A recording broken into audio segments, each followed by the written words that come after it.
Ma'am शुरू में जब शादी हुई, शादी से पहले जब के मांगी गई थी, बहुत केयर करते थे मेरे ससुर।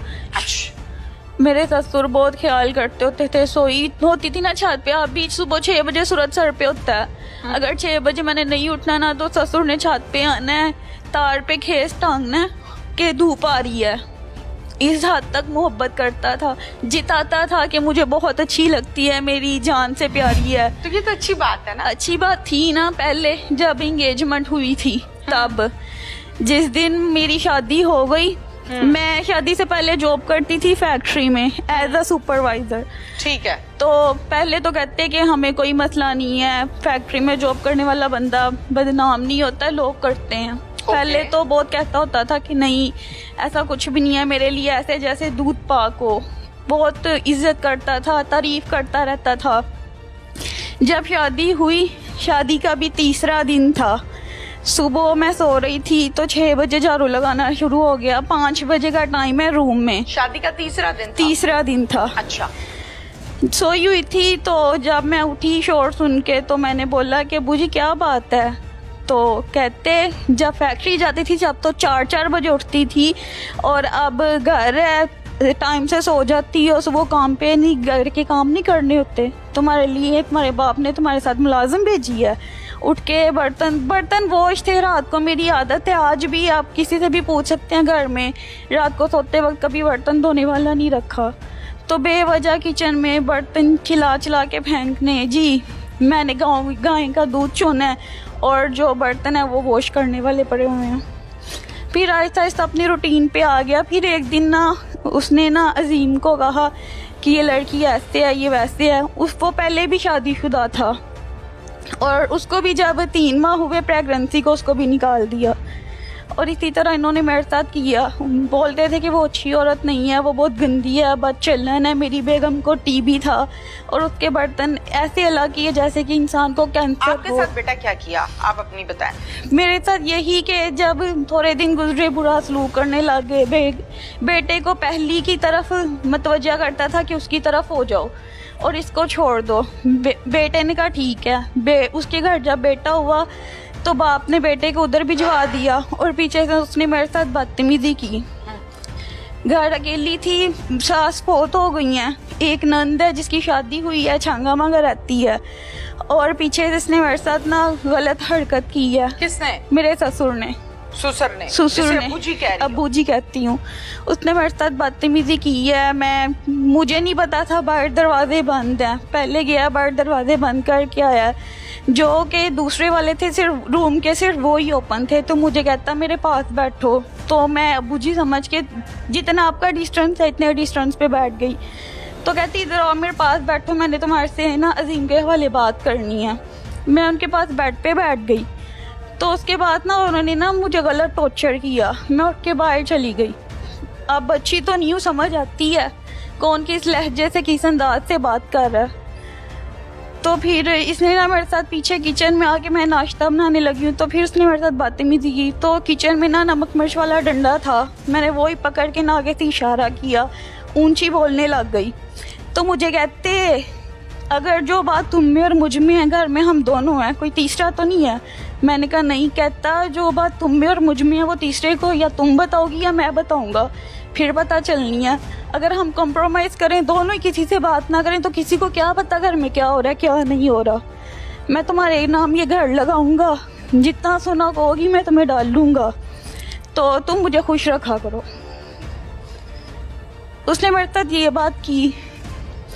तो मैंने बोला आगे में जाए हर चीज़, मेरे लिए मेरी इज्जत सबसे आगे है।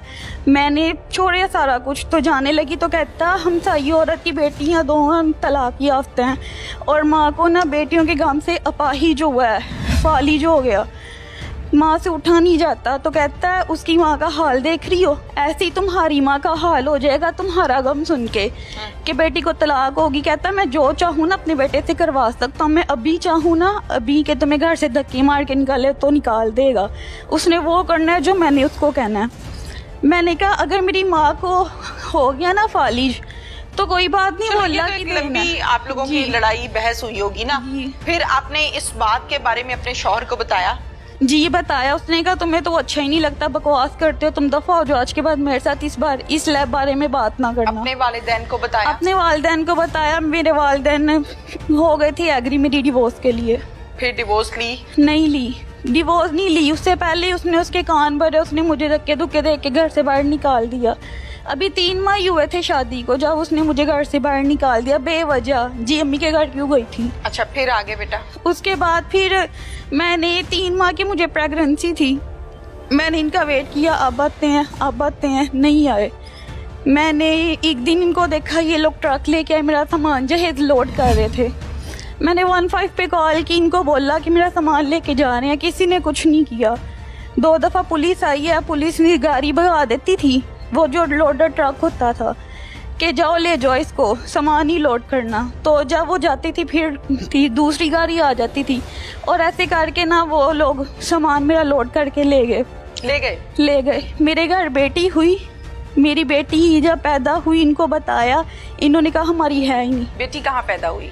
अम्मी के घर। अम्मी के घर? जी। फिर उसके बाद? बड़ा ऑपरेट हुआ, मेरा कोई हाल भी नहीं पूछने आया, ना बेटी अपनी देखने आया। फिर बच्चे? फिर मैंने इन पे सामान जहेज का केस कर दिया और हुरैन बेटी है मेरी, हुरैन फातिमा, उसका खर्चे का केस किया। जब वो डिग्री हो गए दोनों, मेरे हक में फैसला हो गया तो इन्होंने मुझे अगवा कर लिया।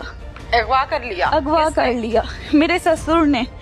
मेरे ससुर थे, मेरे ससुर का जवाई था और साथ में जो गुंडे होते हैं बदमाश। शोहर कहाँ था? शोहर अपनी बहन के घर था। उसको पता था? उसको पता था लेकिन वो साथ आया नहीं।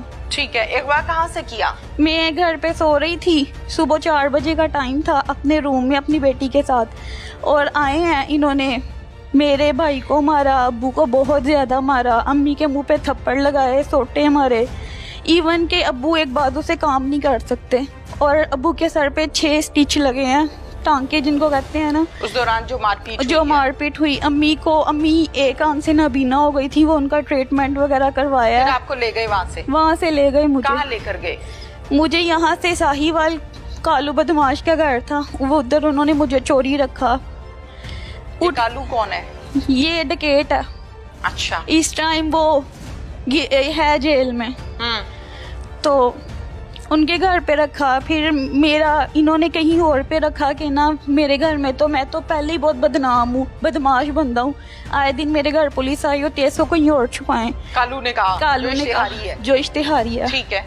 उसके बाद फिर इन्होंने मुझे ना किसी और के घर में रखा। वो आंटी थी तो मैंने उसको बोला आपकी भी बेटी है, मेरे साथ ऐसे ऐसे करके मुझे लेके आए, मेरी घर बात करवा दो, आपकी बहुत मेहरबानी। मैं उसके पाँव में बैठ गई, रोई, बहुत रोई। तो उसने कहा अच्छा बेटा मैं तुम्हारी बात करवा देती हूँ, तुम ये ना बताना कि तुम कहाँ हो, तुम बात कर लो, उनको ये कह दो कि मैं जहाँ भी हूँ सही सलामत हूँ, तो तुम ये ना बताना कि तुम कहाँ पे हो। मैंने भाई को नहीं बताया कि मैं कहाँ हूँ, मैंने बस यही कहा भाई आप लोग टेंशन ना लेना। तो ये नहीं कहा कि मुझे बचाएं आके?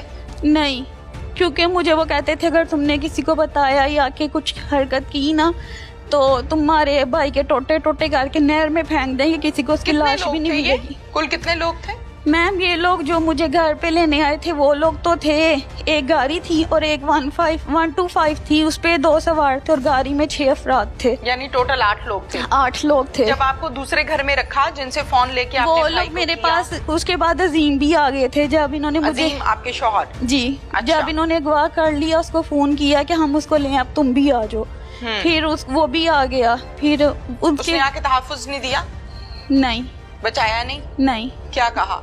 उसने यही कहा कि केस वापस ले लो तो घर बसाओ, लेकिन वो ऐसा कोई कनेक्शन नहीं था उनका घर बसाने का, वो सिर्फ ये चाहते थे कि ये केस वापस ले लो और उसके बाद हम इसके टोटे करके नहर में फेंक दो और अपनी बेटी ले लें। अच्छा। फिर उसके बाद फिर मैम इन्होंने मुझे वहाँ पे रखा, मैंने फ़ोन करवाया, भाई ने पुलिस वालों से नंबर ट्रेस करवाया, तो ये लोग आए मेरे पास, रेड की इन्होंने, पुलिस वगैरह आई। तो जब इनको पता लग गया फिर वो लोग मुझे वहाँ से गायब कर लिया उन्होंने।